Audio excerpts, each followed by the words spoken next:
Un complexe industriel ciblé par des frappes russes. Ces images en provenance de Mariupol datent d'il y a quelques jours. Ce dédale d'usine est l'une des dernières poches de résistance de la ville, assiégée depuis plus de 40 jours.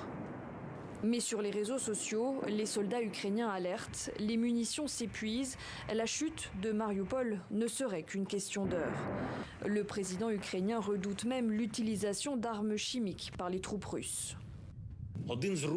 L'un des porte-paroles russes a déclaré qu'il pourrait utiliser des armes chimiques contre les défenseurs de Mariupol. Nous considérons cela très sérieusement.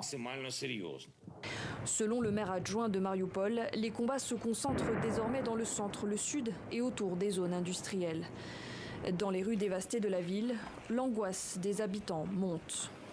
Nous pensions que la pire chose était une bombe aérienne, mais en fait, la chose la plus terrifiante, ce sont les chars. Quand ils bougent alors que vous êtes allongé au sol, vous pouvez entendre le bruit des canons en mouvement.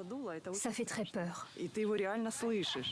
La prise de Mariupol est stratégique pour le Kremlin. Située sur la mer d'Azov, elle lui permettrait de relier la Crimée annexée en 2014, les territoires occupés du Donbass et la Russie.